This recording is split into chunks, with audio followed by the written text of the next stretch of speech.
예수 그리스도 이름으로 기도드립니다. 아멘. 네, 오늘은 사무엘서 24번째 시간으로 중심을 보시는 하나님이라는 제목으로 함께 말씀을 나누기 원합니다.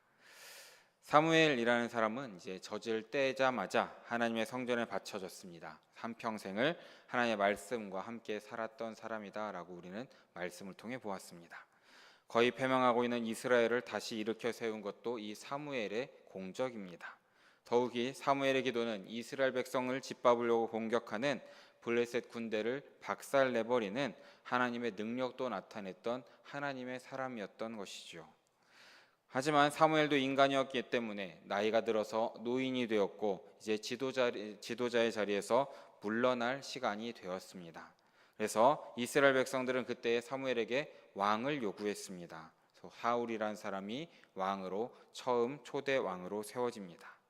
근데 이 사울이 겉보기와 실제가 너무나 달랐던 사람이다라는 것이죠. 겉보기엔 아주 겸손했고 인간적이고 의리가 있는 사람처럼 보였었습니다. 하지만 이 사울은 하나님의 말씀에 대한 순종을 하지 않는 사람이었다라는 것이죠. 분명 사울이 왕이 되면서 하나님의 능력을 몇 번이나 경험했고 왕으로 재위하면서도 계속해서 경험했지만 하나님의 말씀을 제대로 믿지 않았다라는 것입니다. 하나님의 능력은 한번 나타나면 대단하긴 했지만 늘 나와 함께하지 않는다라는 것을 깨달았던 것이죠. 그러다 보니 하나님을 제대로 믿지 않았다라는 겁니다. 그래서 사울은 결국 사무엘상 15장에서 아말렉을 칠 때에 하나님의 시험에서 떨어지게 되는 것을 우리는 보게 되는 것입니다. 그때 사울의 중심이 드러납니다. 겉으로는 하나님을 사랑하는 것 같고 순종하는 것처럼 보이는 사람이었지만 실제로는 사람의 인기를 모으고 자기 이속만을 챙기는 그런 사람이다라는 것을 우리는 15장 말씀을 통해서 다시 한번 보게 되었습니다.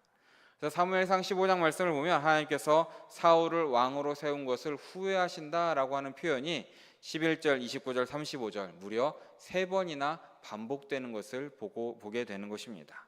그래서 이것을 통해서 하나님께서는 이제 사울을 폐위하시고 새로운 왕을 세우시겠다라는 것을 우리는 함께 살펴볼 수 있는 것입니다. 그래서 이제 새로운 왕이 세워지는 것이 오늘 우리가 읽은 본문 16장의 말씀입니다. 16절 말씀에서 이제 다윗이 세워지는 것을 보게 되는데 하나님께서 16장 1절 말씀에서 보면 먼저 사무엘을 꾸짖는 장면으로 시작을 하게 됩니다. 우리 1절 말씀을 다시 한번 함께 읽어보겠습니다.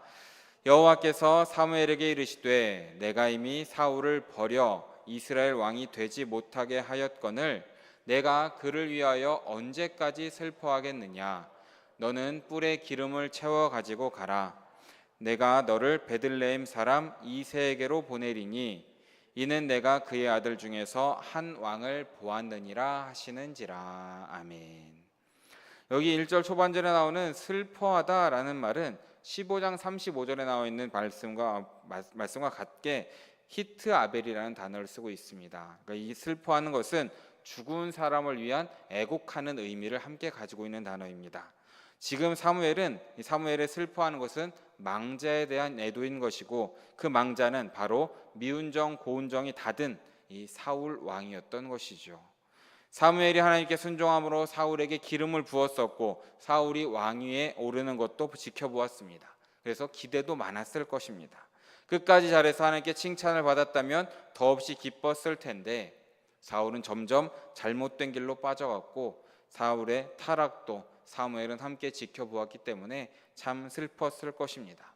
이 슬픔은 사울의 죄로 인한 슬픔이었고 또한 이스라엘 백성을 위한 슬픔도 함께 슬퍼했을 것을 우리는 추측할 수 있습니다. 하지만 하나님께서는 이 모든 것은 다 하나님의 뜻이기 때문에 그만 슬퍼하라 라고 말씀하시는 것입니다. 그리고 사무엘에게 다시금 새로운 사명을 하나를 주십니다. 기름을 채워서 베들레헴에 가서 이새의 아들 중에 새로운 왕을 하나 세워라 라는 새로운 사명을 주시는 것이죠. 베들레헴, 이 베들레헴이라는 곳은 사무엘이 성경을 가르쳤던 라마와는 크기가 비교도 안 될 정도로 작은 동네였습니다. 이름도 없이 초라한 것이었고 왕이 나올 동네가 아니었던 것입니다. 물론 우리는 말씀을 통하여서 베들레헴이 이 메시아가 나실 동네라는 것을 우리는 잘 알고 있습니다. 유다 가문에서 왕이 나올 것이라는 예언도 우리는 알고 있습니다. 하지만 이 당시에는 이 가문도 또한 베들레헴 땅도 너무나 작고 보잘것없었다라는 것입니다. 그런데 우리는 이 말씀 다윗을 통해서 하나님께서 모든 약속을 성취하시게 된다라는 것을 우리는 함께 바라볼 수 있어야 된다라는 것입니다. 그리고 1절 후반절을 보면 한 왕을 보았다라는 표현을 함께 쓰고 있습니다. 이 보았다라는 것은 라라는 히브리어를 쓰고 있는데 이것은 점 찍어두다, 예비해두다라는 의미를 함께 가지고 있습니다. 사무엘상 16장 전체를 보면 이 라라는 단어를 명사로 쓰거나 동사로 쓰거나 다 합쳐서 무려 9번이나 반복해서 쓰고 있는 것을 우리는 보게 됩니다. 하나님께서 이 다윗이란 사람을 세우면서 너무 기뻐서 이미 택정하고 예비하고 준비된 왕이 베들레헴에 있다라는 것을 우리는 추측하게 되는 것입니다.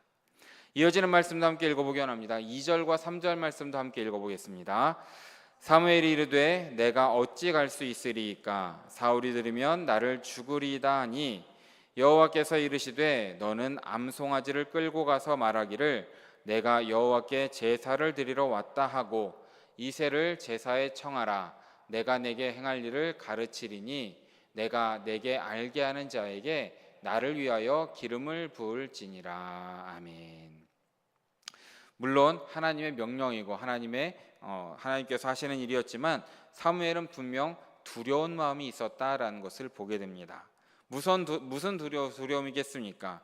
이미 사울은 자기가 정치적으로 그리고 하나님께 버림받았다라는 것을 직감했을 것이고 사무엘에 의해서 폐위를 당할 것을 추측했을 것입니다.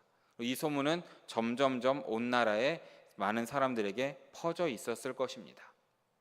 그러니 사무엘이 누군가에게 가서 그 사람을 왕으로 기름 부었다라는 소식이 혹시라도 사울의 귀에 들어가게 되면 그 왕으로 세운 사람과 동시에 사무엘의 목숨도 함께 위협받을 것이 뻔하기 때문에 두려웠던 것입니다.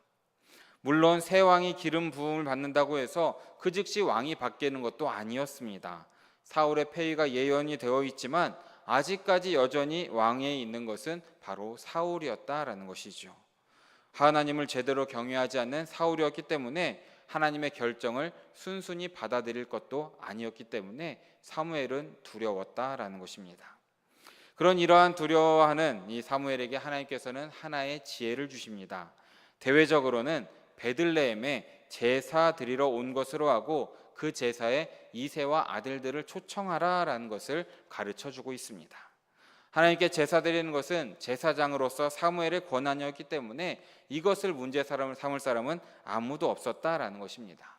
물론 하나님께서 사무엘에게 속임수를 쓰라고 지시하신 것은 아닙니다. 다만 제사의 목적을 사울이 모르게 하라라는 것이었습니다. 사무엘은 새로운 왕을 위한 진정한 제사를 드리러 이 베들레헴에 가게 된다라는 것입니다. 그럼에도 우리는 궁금합니다.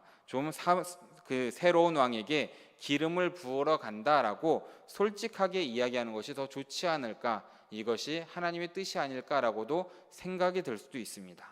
하지만 그것이 아닙니다. 예수님께서도 십자가 지시는 것이 큰 과업이었지만 분명 때가 되실 때까지는 자신을 드러내지 않으셨고 십자가를 지러 가시는 것도 알리지 않으셨다라는 것을 우리는 기억해야 되는 것입니다. 물론 매사에 솔직한 것이 좋지만 이 모든 과정은 하나님께서 준비하시고 결정하신다라는 것을 기억하시기 바랍니다. 그러게 우리는 하나님께서 하라는 대로만 하면 되는 것입니다. 하나님께서 지혜롭게 말하고 지혜롭게 행동하라라고 하셨는데 미련하게 솔직한 것도 잘못된 행동이다라는 것을 우리는 기억해야 되는 것입니다. 그리고 우리가 말씀을 보면서 우리가 좀 다시 한번 살펴볼 것은 1절, 2절 말씀을 보면 사무엘이 참 힘들지 않을까라는 생각을 다시 한번 해보기 원합니다.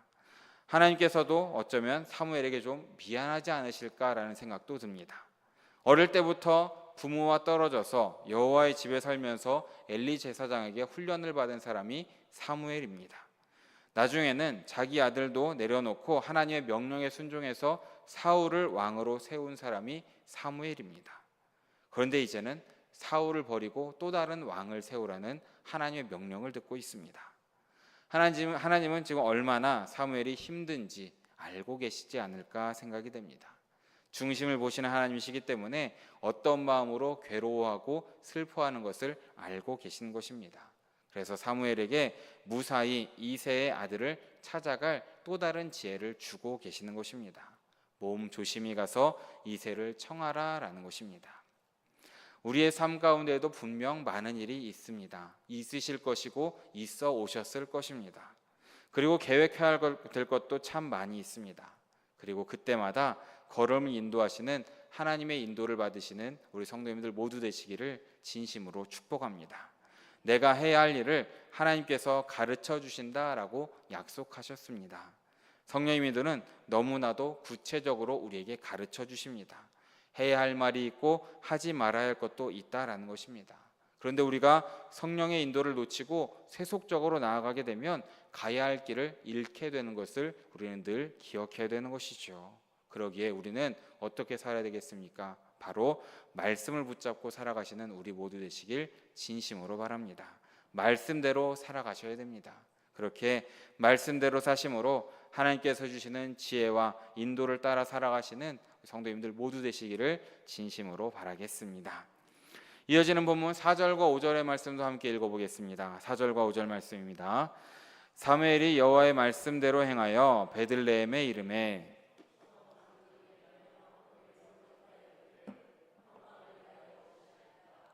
이르되 평강을 위함이니라. 내가 여호와께 제사하러 왔으니 스스로 성결하게 하고 와서 나와 함께 제사하자 하고 이새와 그의 아들들을 성결하게 하고 제사에 청하니라. 아멘.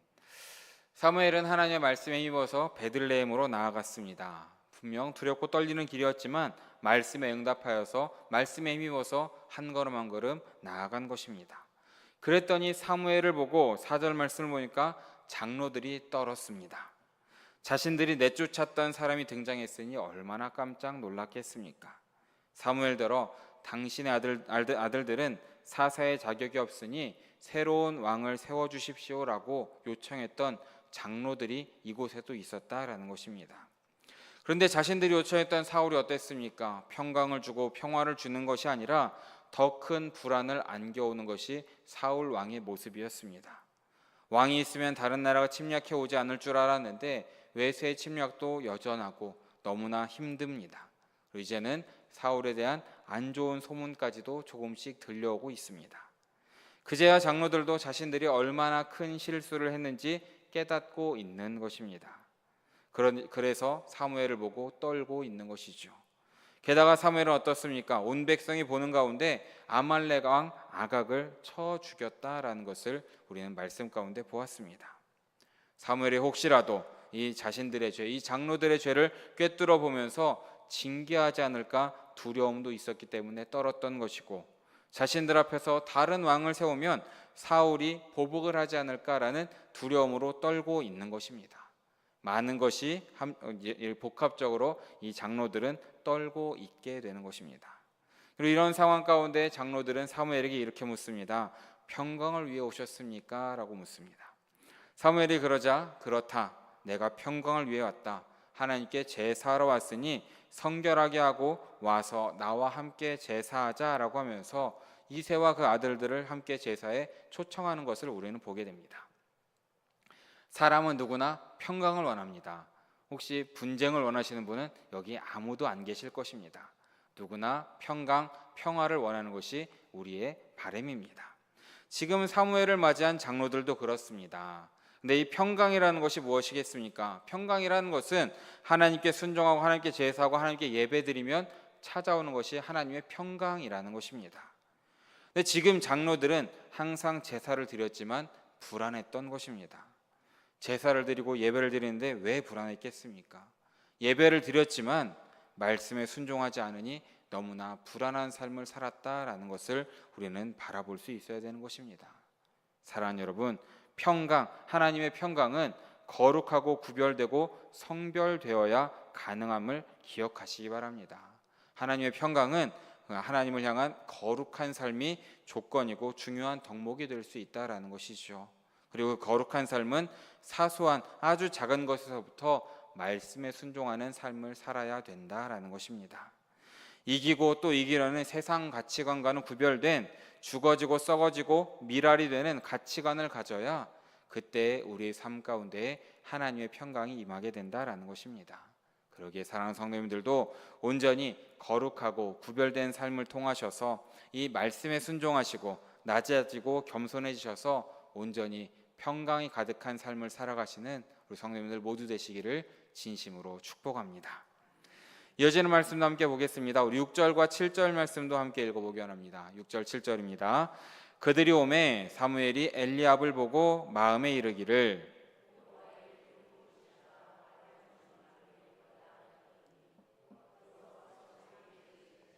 그의 용모와 키를 보지 말라. 내가 이미 그를 버렸노라. 내가 보는 것은 사람과 같지 아니하니 사람은 외모를 보거니와 나 여호와는 중심을 보느니라 하시더라. 아멘. 이 사무엘이 이세 아들들을 만납니다. 그 중에 이제 엘리압, 아마 큰 아들이겠죠. 큰 아들 엘리압을 보고 첫눈에 반합니다. 사울처럼 준수한 자가 또 있구나. 이렇게 잘생긴 사람이 또 있구나 싶었습니다. 아마 지금으로 보면 좋은 대학을 나왔고 똑똑하고 키도 크고 잘생겼을 것이다 라고 추측할 수 있습니다. 게다가 예수님께서 오실 유다 가문으로 쉽게 말하면 로얄 패밀리입니다. 금수저입니다. 모든 것을 다 갖춘 사람입니다. 그래서 사무엘이 하나님 찾았습니다 라는 것입니다. 그랬더니 하나님이 이렇게 말씀하십니다. 용모와 키를 보지 말라. 사울 때 그렇게 혼나고도 또 용모와 또 키를 보느냐라고 하나님께서 책망하시는 것입니다. 사실 그런데 우리가 눈으로 볼 수 있는 것은 용모와 키밖에 없는 것도 사실입니다. 예전에 제가 실제로 TV에서 본 내용을 잠깐 말씀드리려고 합니다. 몰래카메라 같은 프로그램이었습니다. 사람들이 많이 걸어다니는 곳에서 아주 아름다운 여인이 미니스커트 정장을 차려입고 화장도 화려하게 한 채로 사과가 들어있는 봉지를 들고 가고 있었습니다. 그러다가 사과를 떨어뜨리면서 몇 개를 흘리니까 옆에 지나가던 남자들이 1초도 안 되어서 막 달려와서 주워주고 도와주고 길 건너에 있는 남자들까지도 쫓아오는 것을 보게 되었습니다. 그리고 한두 시간 지난 후에 똑같은 여자가 이번에는 두꺼운 잠바를 입고 펑퍼진 바지를 입고 머리도 부스스하고 안경도 쓴 채로 사과 봉지를 똑같이 안고 가다가 떨어뜨렸습니다. 그러자 어땠겠습니까? 지나가는 남자들의 표정이 한심하다는 듯 그냥 웃으면서 지나가는 것을 보게 됩니다. 똑같은 사람인데 그랬다라는 것입니다. 대개 사람들은 외모에 관심이 많습니다. 우리도 마찬가지입니다. 우리도 외모에 관심이 많은 것이 사실입니다. 그런데 문제는 겉으로 보이는 것만으로 평가를 하고 판단을 한다는 것이 문제라는 것입니다. 하나님이 뭐라고 하십니까? 그런 용모와 키가 아니라 중심을 보신다라는 것입니다. 그러니까 하나님 앞에서는 겉모습이 중요한 것이 아니라 마음의 중심이 어디에 있는지가 더 중요하다라는 것입니다. 우리의 겉모습이 아무리 뛰어날지라도 공항에서 검색대를 통과할 때 한번 보시기 바랍니다. 두 손을 들고 기계에서 뭔가 지나가면 그 사람 옷안에 뭐가 있는지 다 드러나게 되어 있습니다. 이것보다 더 자세하게 하나님은 우리의 마음까지도 꿰뚫어 보신다라는 것을 말씀해 주고 있는 것입니다. 물론 다른 사람들이 우리를 어떻게 보는지가 하나도 중요하지 않다라는 말은 절대 아닙니다. 우리의 외모도 분명 중요합니다. 사람은 아무래도 외모를 보니까 외모를 어느 정도 잘 갖추는 것도 필요합니다. 그러나 그것보다 더 중요한 것은 하나님께서 우리를 어떻게 보시느냐라는 것이라는 것이죠. 하나님 앞에서 내가 어떤 사람인가, 나의 마음의 중심이 어디에 있는지 이것이 가장 중요하다라는 것입니다. 사람들 앞에서는 돈, 집, 좋은 차, 외모, 학벌 이런 업적 등을 통해서 우리의 진짜 모습이 가려질 수도 있고 숨겨질 수도 있는 것이 사실입니다. 하지만 하나님 앞에서는 이 모든 것을 숨길 수가 없다라는 것을 기억하시기 바랍니다. 진짜가 다 드러나게 되어 있는 것입니다. 그러기에 우리의 마음의 중심이 하나님 앞에서 올바른 사람이 되기 위해서 늘 애쓰시는 우리 모두 되시길 진심으로 축복합니다. 그러기 위해서 우리가 마음을 가꾸어야 되는 것이죠. 잠언에서도 무엇보다 마음을 가꾸라라고 우리에게 말씀하고 있는 것입니다. 그러기에 우리 성도님들도 우리의 마음을 가꾸시고 늘 점검하시고 늘 우리의 삶을 되돌아보심으로써 마음의 중심이 하나님을 향하시고 온전히 하나님의 사람으로 바로 세워지시는 우리 사랑하는 성도님들 모두 되시기를 진심으로 바라겠습니다. 이어지는 말씀도 함께 보겠습니다. 8절에서 10절까지 세 절의 말씀을 함께 읽어보기 원합니다. 함께 읽어보겠습니다.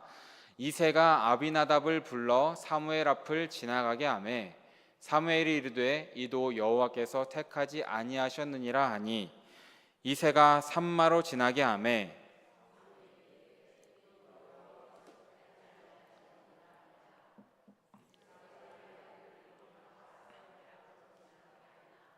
사무엘이 이새에게 이르되 여호와께서 이들을 택하지 아니하셨느니라 하고. 아멘.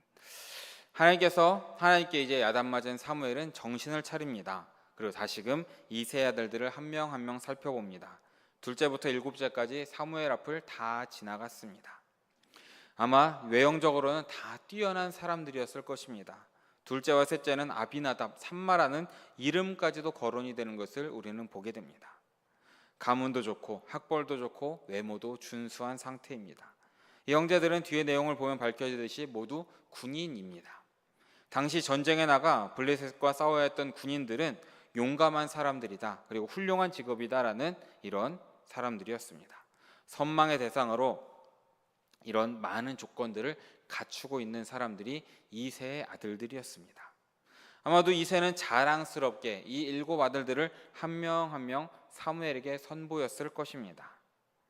그래서 사무엘은 하나님께서 이들을 한 명도 택하지 않으셨다라고 말씀하고 있습니다. 왜 하나님께서는 이렇게까지 강력하게 이들을 거절하시겠습니까? 이들은 왜 선택받지 못했겠습니까?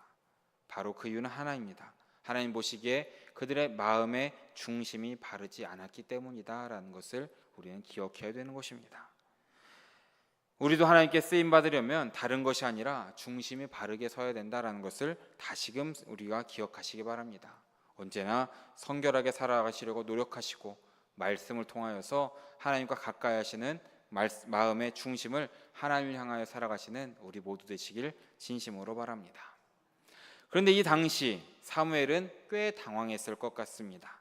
7명의 아들들이 분명히 이새와 함께 왔습니다. 그리고 한 명 한 명 지나갔습니다. 아무도 하나님이 선택하지 않으십니다. 그렇다면 사무엘은 아마 이렇게 생각했을 것 같습니다. 혹시 내가 하나님의 메시지를 잘못 들었나? 내가 이제 선지자로서 영감이 좀 흐려졌나? 혹시 내가 엉뚱한 마을에 왔나? 이새 아들이 아니었나? 많은 생각들이 들었을 것입니다. 이렇게 곰곰이 자기 자신을 점검해 보았고 생각해 보았지만 다 아닙니다. 분명히 제대로 왔고 하나님의 말씀에 순종하여 이곳에 와서 이 세 아들들을 보고 있는 것이 맞습니다. 그렇다면 어떤 생각이 들겠습니까? 또 다른 아들이 누가 있지 않을까라는 생각이 사무엘의 머리를 쳤습니다. 그래서 이렇게 말합니다. 우리 11절 말씀을 함께 읽어보게 합니다. 11절입니다. 또 사무엘이 이새에게 이르되 내 아들들이 다 여기 있느냐? 이새가 이르되 아직 막내가 남았는데 그는 양을 지키나이다.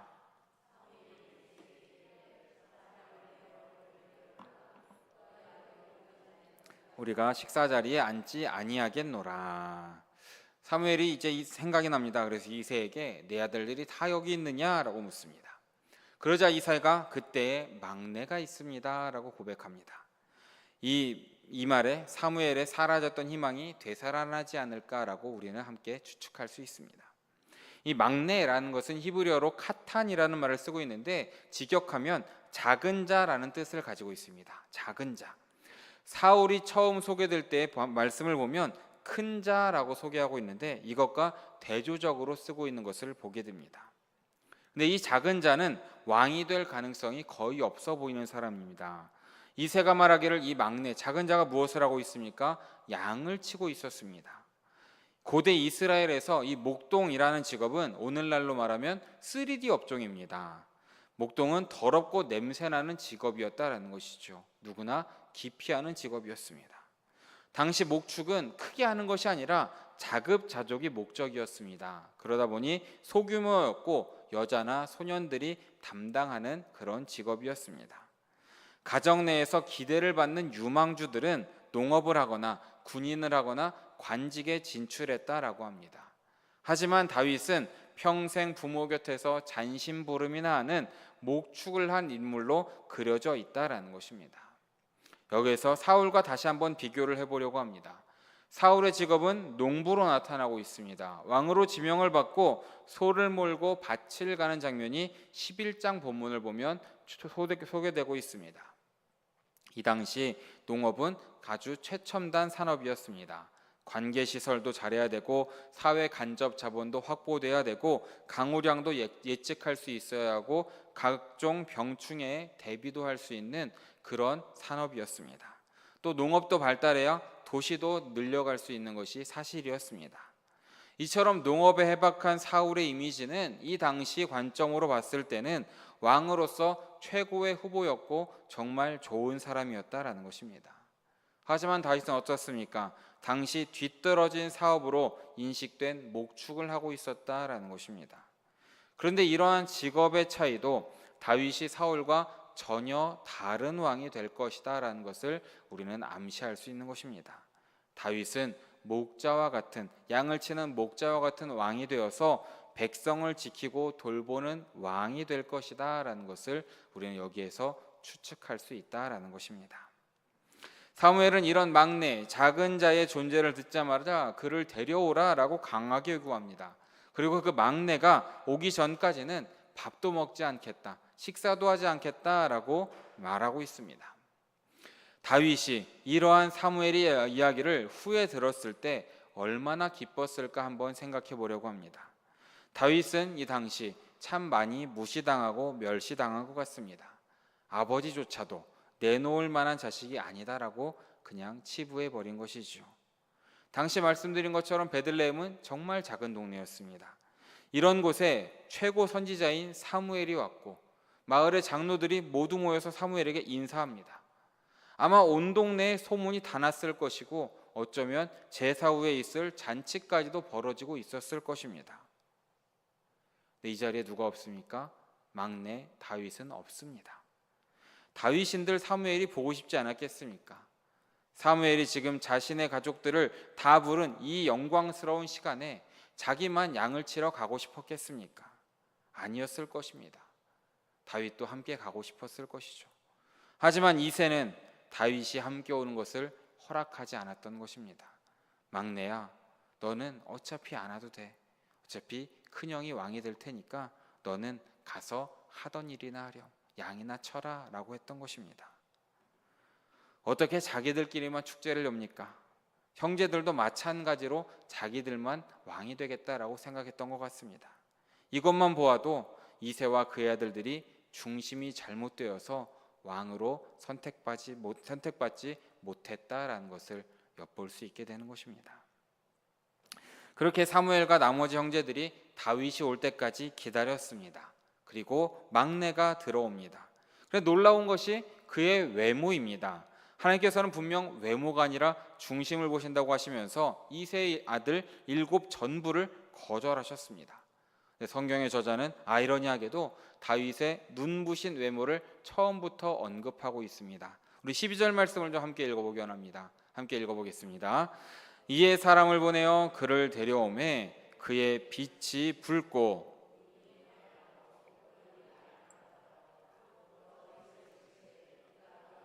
일어나 기름을 부으라 하시는지라. 아멘. 키에 대한 언급만 없었을 뿐 외모에 대한 칭찬은 사울 때보다 더 자세하게 말하고 있습니다.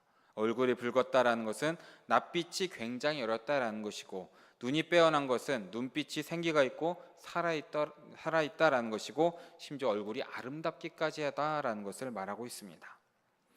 우리가 다시 한번 생각해보면 하나님께서는 7절에서 분명히 용모와 키, 겉모습이 아니라 중심을 보신다라고 말씀하셨습니다. 그런데 놀랍게도 다윗은 외모까지 아주 준수한 사람이었습니다. 근데 중요한 것은 다윗이 택함을 받은 것은 외모 때문이 아니다라는 것을 우리는 기억해야 되는 것입니다. 외모가 아니라 그의 마음이, 그의 중심이 올바른 사람이었기 때문에 하나님께서 이 다윗을 택하셨다라는 것을 우리는 기억해야 되는 것입니다. 우리 7절 말씀을 다시 한번 세 번역으로 좀 함께 읽어보기 원합니다. 함께 읽어보겠습니다. 너는 그의 준수한 겉모습과 큰 키만을 보아서는 안 된다. 그는 내가 세운 사람이 아니다. 나는 사람이 판단하는 것처럼 그렇게 판단하지는 않는다. 사람은 겉모습만을 따라 판단하지만 나 주는 중심을 본다. 아멘. 겉모습과 큰 키만을 보아서는 안 된다라는 것입니다. 사람은 외모만을 보고 판단하지만 하나님께서는 중심을 보고 판단하신다라는 것을 가르쳐주고 있는 것입니다. 그러니까 외모가 좋으냐 안 좋으냐는 전혀 중요한 것이 아니다라는 겁니다. 외모가 뛰어나도 좋고 안 뛰어나도 괜찮습니다. 그것보다 더 중요한 것은 무엇입니까? 바로 마음의 중심이 어디에 있느냐라는 것입니다. 그렇게 외모와 어떻든 상관없이 다윗은 하나님의 마음에 맞는, 하나님의 마음에 합한 사람이었다라는 것을 우리는 기억해야 되는 것입니다. 그래서 하나님께서는 이러한 다윗에게 기름을 부으라라고 사무엘에게 명령하십니다. 우리 13절 본문 마지막 말씀을 함께 읽어보기 원합니다. 사무엘이 기름 뿔병을 가져다가 그의 형제 중에서 그에게 부었더니 이날 이후로 다윗이 여호와의 영에게 크게 감동되니라. 사무엘이 떠나서 라마로 가니라. 아멘. 사무엘이 기름을 취하여서 다윗에게 기름을 붓습니다. 이 광경을 목격한 사람은 이새와 그의 아들들 뿐이었다라는 것을 보게 됩니다. 비밀리에 기름이 부어지는 것입니다. 혹시라도 이것이 다른 곳에 알려지면 다윗은 물론 이새의 집안과 사무엘까지도 목숨이 위험할 수 있기 때문에 비밀리에 이 모든 것이 이루어집니다. 그리고 사무엘은 이것이 마지막 사역이라 생각하고 라마로 돌아가는 것으로 오늘 본문은 마치게 됩니다. 다윗, 이 다윗이라는 이름은 13절에 처음으로 등장을 합니다. 1절부터 12절 말씀을 보면 막내, 그라는 말로 나오는데 이제는 다윗이라는 이름이 처음으로 나오는 것입니다. 그동안 집안에서도 인정받지 못했던 다윗이 이제 왕으로 기름 부음을 받습니다. 사람들도 그를 인정하지 않았고 아버지와 형들도 그를 무시했습니다. 하지만 하나님께서는 그동안 다윗의 묵묵한 순종과 마음의 중심을 살펴보셨다라는 겁니다. 사람들이 무시했지만 다윗은 자신에게 맡겨진 일에 최선을 다하는 이 다윗의 태도를 하나님께서는 다 보고 계셨던 것입니다.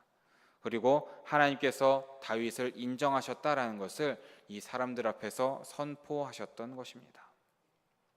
다윗이 막내로서 집안의 인정을 받지 못한 것, 목동이를 하게 된 것, 이 모든 것은 다 그의 인생에 있어서 하나님께서 쓰시는 사람으로 준비되기 위한 하나의 과정이었다라는 것을 기억하시기 바랍니다. 다윗은 자기 형편에 낙담하여서 슬퍼하거나 불평하기보다는 그 시간을 최선을 다해 살았다라는 것입니다. 왜 나에게는 이런 일밖에 맡기지 않나?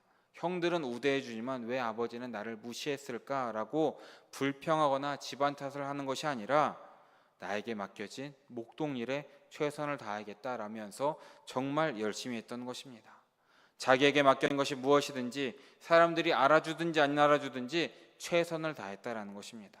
이것이 다윗의 중심이었고 다윗의 마음이었고 다윗의 일상이었다라는 것입니다. 하나님께서는 바로 이 일상 가운데 하나님 나라의 위대한 역사를 시작하고 계시다라는 것을 믿으시기 바랍니다.